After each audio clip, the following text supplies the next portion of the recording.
What's happening, guys? Welcome to Vertical Football and welcome to another episode of the Transfer Gossip. And in this gossip, we're going to be talking about Manchester United. Precisely, then we'll put some icing on the cake by just talking about one special player of yours.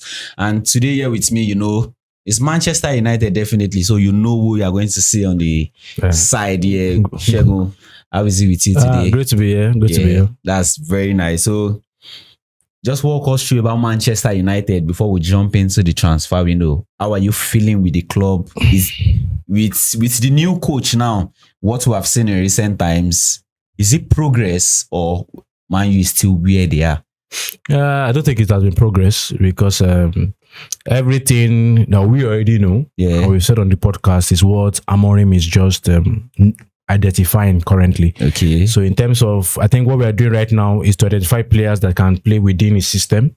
So there's no any new information really. So, and in terms of the transfer window, it has been underwhelming because there's a lot of work that needs to be done in that squad, and we're not seeing movement. But we also know that the club is looking as if we are broke at the moment. So we can't really expect much. We need to do a little bit of selling before you can buy, balancing of the books in terms of PSR and the like. So we as fans are not expecting much, but also it will not be bad to bring in one or two prominent signings. I know we've done some signings which we are going to talk about, but one or two prominent signings that will just make us happy. Okay, that makes sense. And this just lead, as you just said, we have seen these things we have seen before. Now Amorim is starting to identify them, and it just takes me back to, is it Ragnick or that coach? Yeah. Manchester United needs an open heart. Surgery. That's true. Open heart surgery, and I think as it's going on now, if it's truly an open heart surgery, so in coming times, we should be expecting like a successful run for Manchester United. Hopefully, that's what we are all praying for. So let's see how it goes. Really. Yeah. So let's move into the transfer gossip now, and we are going to move into the first and latest signing of Manchester United, which is Patrick Dorgu. So my own number one question would be, Manchester United, like we all know, is a very big club. Yeah. A very, very big club. Though they might be having their shitty period in recent times, but these names, are they the right guys for Manchester United? I think it's all a consequence of the current transfer policy of Man United. Okay. Because if you look at it, that when Dan Ashworth was the sporting director of Manchester United, the players we brought in the only transfer window that he overseen or that he was in charge of, the likes of Zegzi, the likes of Mazarawi, Delit, Ugarte, and which other person? I think there's one more other person. Is that? I think so. Those are the boys, those class of players they brought in really. But I think now we're beginning to see the transfer policy of Jason Wilcox. Jason Wilcox, in the sense of, under Jason Wilcox transfer policy, under his new transfer movement, we've gotten 3 players now, if I'm not mistaken, 3 players, and those 3 players are youngsters. So the likes of Diego Leon, the likes of Patrick Dorgu, and even Ayden Heaven from Arsenal. So it is showing us that this is a transfer policy. Maybe it's a transfer policy that is adopted because we don't have money, or a transfer policy that's adopted because that's the strategy we want to start going to. Maybe they are trying to build a new future. Maybe that's, and it could be, maybe is it a transfer policy of convenience or a transfer policy based on circumstance? We don't really know. So, but whichever way, that looks like the transfer policy we are taking on board right now, buying young, promising players with who don't really necessarily cost much. Manchester United now being the factor, is it going to work? Manchester United is a different animal compared to other clubs. In the sense of Manchester United needs players that don't just. It's not just about potential. It's not just about ability. You need to have the mentality. So it doesn't matter the age. But do those guys have the mentality to face that different beast? called Manchester United. So that one we cannot say now until when they start playing, and then we start observing them. Yeah. Now, so let's jump right into it now. Like just walk us through how you view Patrick Dorgu. Yeah, I think he's a promising player, no doubt about that. When I did an analysis of him, I watched him and I was like, this player is not worth the 40 million that was quoted, but I also know that there's a United tax. So, but it's promising, and he's a player that there's a United tax. Yeah. So if United wants a player, you had like 10 extra million, 15 million on that player. So, but he is not. Yes, they got it for 30 million euros. Thereabout. So I think he's still better. He's still okay. But I feel he's a promising player, and I feel he's a system player. And that was one of the things that makes me happy. It's not necessarily about the individual right now under Amorim. Amorim is a system manager. And so this is a system player.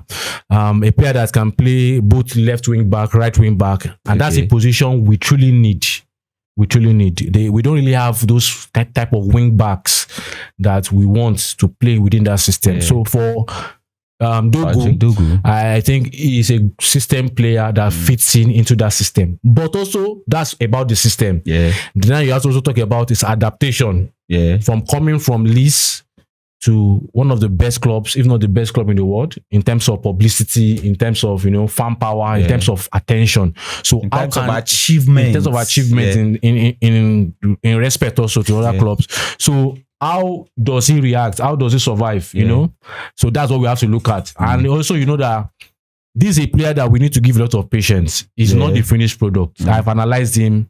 He's not the finished product. He's far from being the finished product.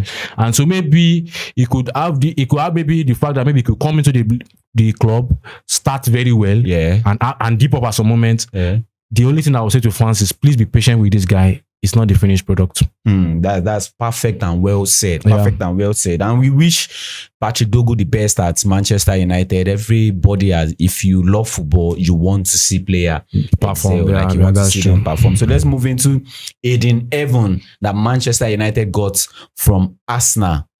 Walk us through this player, like the player profile. Yeah, so I think also it's a system player also because when I saw that there was an announcement of the guy potential move to Manchester United, I just felt I've seen this guy somewhere. I was like, but I now remember they played against us in the preseason match. So I've seen the guy. When I did the analysis of the guy, I felt that again, he's a system player. Again, he's that kind of player that is good on the ball, because when you buy a player, a defender from Arsenal Academy, you should expect that they've trained him so much well to be good on the ball. And I think he had some training sessions with the first team and the like. So he's a good player, a system player. He's a player that can play for most of the time in Arsenal. He played as a 2 in defense, but also when Arsenal is attacking in a 3-2-5 formation, definitely they form a 3 at the back, and so he's always at the left hand side of that 3 at the back when they are on the ball. So it's the same thing with Manchester United because we are playing a 3-4-3. So we use 3 defenders. So for him, he's confident being the left central back. So, but also these players are potential players, and they are coming from when a player is coming from Arsenal to Manchester United, it's a big jump. Arsenal and Manchester United, we are not the same in terms of pressure and attention. So we have to be patient with him. He has the potential. He's a physical player, good on the ball. Even though there are some parts of his game that he needs to improve upon in terms of when to push forward with the ball. I saw some parts in his game where he already pushes forward the ball, then he doesn't have any choice in terms of who to pass to, and then he always wants to come back. So that could be an habit that strikers will notice, and so their person trigger might be when you push with the ball. We know that most times when you push with the ball, you want to come back, so they will not press you. So it's a player that we should not expect that would automatically jump into the first team and starting 11. But it's a potential player. We're happy with the signing, and it's good to have the second youngster from Arsenal after Obichido Martin. So Arsenal, give us more. Give us more of your youngsters. Checo is saying a very nice job to you guys for giving Manchester United for being our academy team. So give us youngsters. That's definitely good. But my question now is, Patrick Dorgu is a defender. Ayden is a defender. Is there a problem with the Manchester United defense? There are 3 signings we've made. This under this Jason Wilcox transfer under Ruben amorim, and the 3 have been defenders. That's Diego Leon is a left back, that can play as a left wing back. Patrick Dorgu can play as either a left wing back or right wing back, and Ayden Heaven is a centre back in terms of left centre back. So I don't know why they are doing that, but obviously we know we have issues in the left back position because of the likes of Malacia after the long time out. He's not fit enough to play what we want him to play, and he might be leaving the club soon. And obviously Luke Shaw is not reliable at all. He's not a reliable person. So definitely we need to sign left backs because you can see we have been using Mazarawi and Dalo, and both of them are normally meant to be in the right side. So and we don't have a left centre back. I just feel the 3 players we've signed are players that can use their left leg. So I just believe that it's about also putting more lefties. Because when you look at Manchester United currently now, the only players that use the left to play football, you would say Ahmad, you would say Martinez, and you would say Højlund. Even though Højlund is just the lefties are always good players, and definitely Anthony has left. So I think we need more lefties in our team to give us a little bit of dynamics. I think that's why maybe I go with that. That's perfect. We just believe that these transfers that Manchester United are making should be something like when we're talking 5 years from now, they should be very glad. Exactly.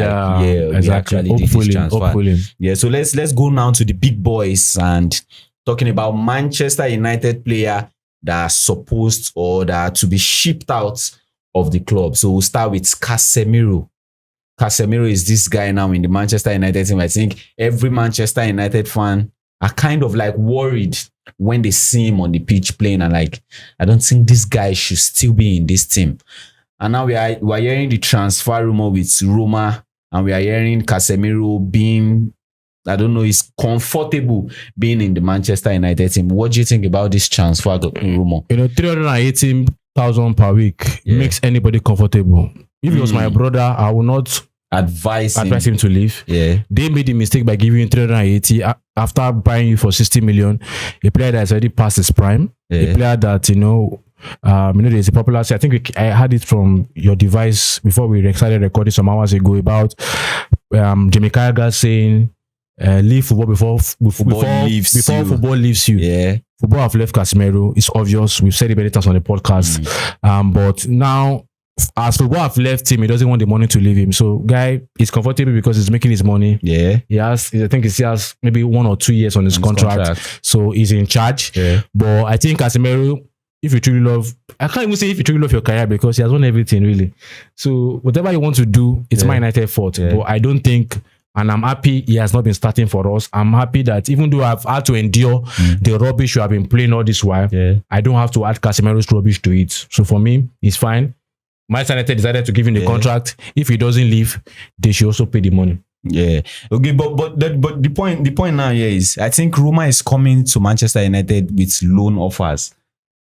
Should he go on loan, or Manchester United should just stick to the part we need to sell this guy? The reality is, Manchester United will want a situation whereby if he goes on loan, the club that wants to loan him has to pay a large proportion of his wages. Does Roma have the money to pay? Does Roma have the money to pay 100? Half. That's 380. That would be like 190.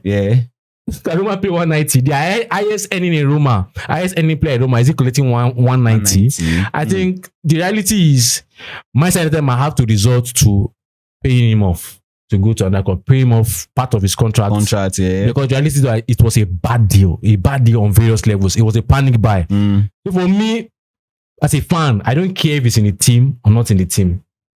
But the reality is that Casemiro is not part of our plans anymore. Because the likes of Kobe Koila is coming off the bench where Casemiro is there. Already shows that if he's a man that had respect and dignity for himself, he should have left since. But the reality is you cannot emotionally blackmail him to leave the club because he has won everything. You can't tell him that for your sake of your career, leave the club. What career? He's the most successful player in our squad currently in terms of trophies. So the reality is he is trying to set himself for life in terms of. I think the only club I would say that will come I would advise him to go maybe Qatar or Saudi club come for what Roma. All those things are waste of time. He doesn't pay anybody. He doesn't pay him because there might be discussions about wages. He doesn't pay Manchester United because they can't offload all his wages. Yeah. You know, and he doesn't pay Casemiro to take a pay cut. So whichever way. And I think I think he just needs to go to a place where there is no so much expectations for him to play football anymore. Because if he goes to Roma, there is still expectation. Like you need to play week in, week out. Stuff like that will still happen. And I don't think he possesses that in his Arsenal anymore. He's a retiree. That I think that we have to say he's a retiree. Pension fee. So the reality is that I'm not angry about the situation because we're not the one paying him. The same way when we're going to make me talk about Marcus Rashford, I'm not angry about it. My own is I'm not seeing them.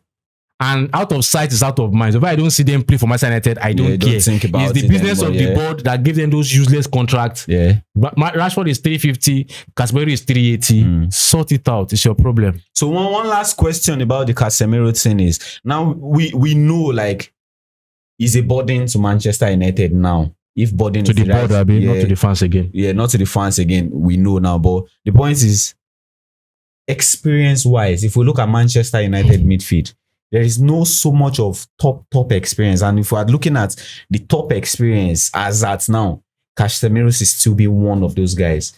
What is going to be the effect taking out that kind of an experience out of the Manchester United dressing room? The reality is, all those things, forget experience, forget this thing. It doesn't count. With all his old experience, we are losing matches. He is the most experienced, but he cannot even come in as a sub to change game for us because when he comes in, he makes our football worse. So the reality is forget. Just forget it. He doesn't have any value in footballing wise to us. I don't think he even has in the dressing room because I don't believe that a player that doesn't play, that should be playing. There's some players you buy into your squad that you expect that these players may not play. Their objective there is to be like a motivator. Casemiro is not that kind of player. We didn't sign him to become a motivator. We signed him on the pitch. And I don't think you have that confidence we want to be advising young boys when the people know you should be playing. But you're not playing because you're not good enough. So what message if I was a player, I'll be like, what are you passing to me? Maybe the third choice. If it was a third choice goalkeeper, I'll say, I know you are brought here to motivate. So I will listen to you. But a player that I know that is on the bench, and due to the fact that he's not good enough to play. So the reality is, what are we saying? What's the experience? So for me, no experience. Keep your experience. We should know like there's already a bottom line. We should know what should happen to Casemiro. We pray the offer from Roma just fall through, or some other club just come up and pick him. They are preferably the Saudi guys. So let's move on to another big guy who his transfer talk has been very, very. It's not controversial. It's controversial. Marcus Rashford. What's the situation for Marcus Rashford now? Marcus Rashford, I have nothing to say. I think it's just a reality check for someone like him. You know, sometimes when you have so many sycophants around you, people that tell you, your yes men, they always want to make you feel like you're a good player, you're an amazing player, which is not actually a bad thing. But one of the mistakes they make is they try and tell you that if you leave Manchester United today, clubs will come rushing for you. But the reality is, it's not only Marcus Rashford that happened to. It happened to the likes of Jesse Lingard.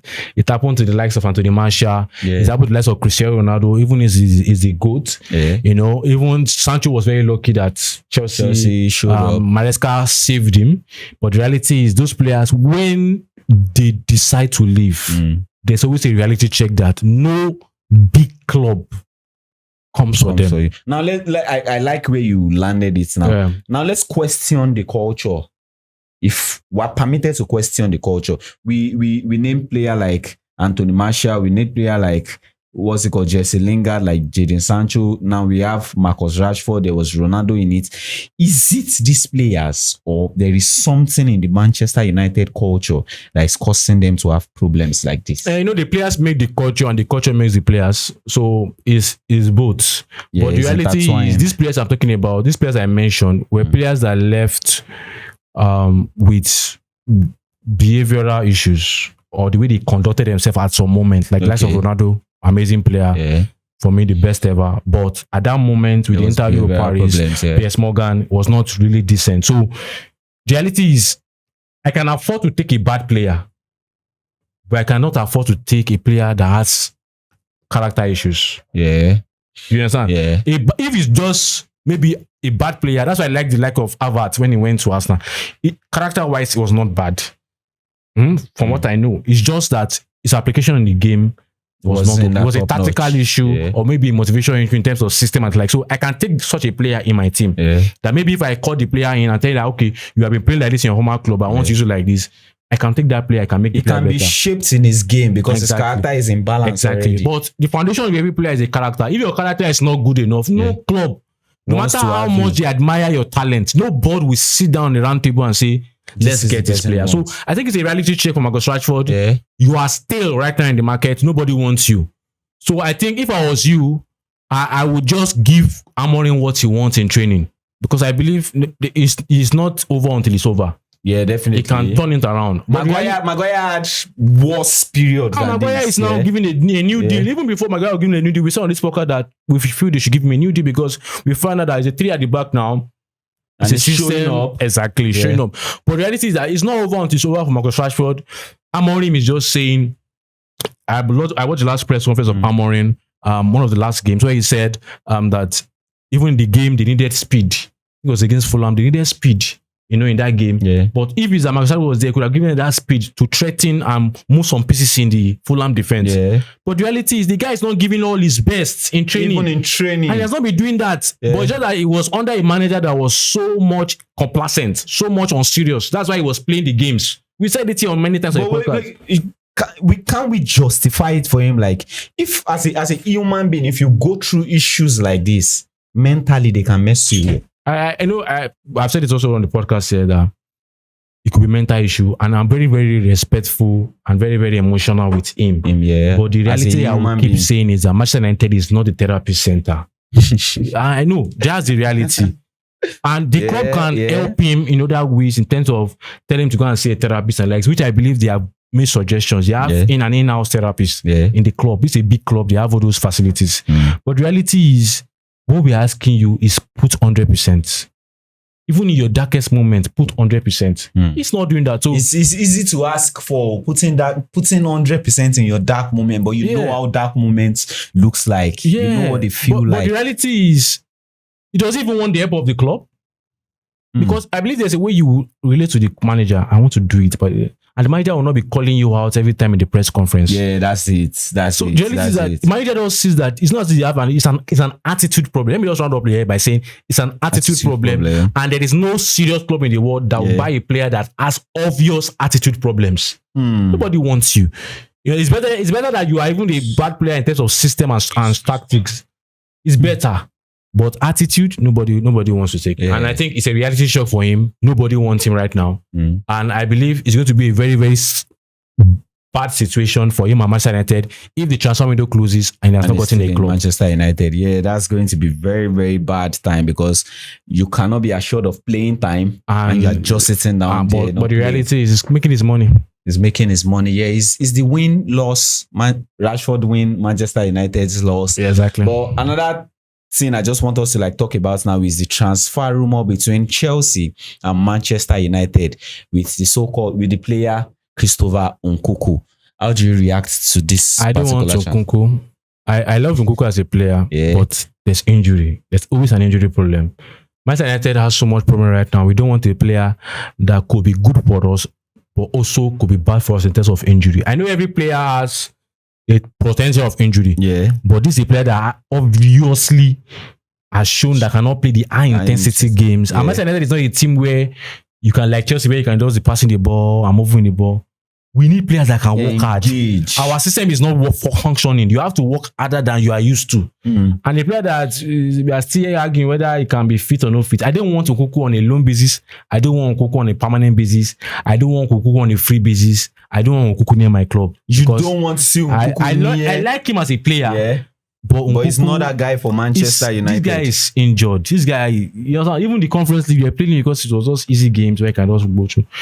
The kind of run we run in Manchester United, if Nkunku runs a little bit of that under our system, It will crumble. I'm telling you, you can't. No, I definitely understand you where you're can't. coming from. Yeah. Definitely. It's a very nice time having you guys follow us from the beginning to this period, and you know how you do it for us. Like, share, and subscribe to this channel if you have not. And you know, when you subscribe, you keep this channel moving forward so you can get more content like this. And when you like what you see, you know what you do to it now. You share with other people that you know would definitely like it. So do well to like this content. Do well to state in the comment section what you feel about this content, and subscribe if you have not done that. So we'll see you another time. Thank you very much, guys. Bye.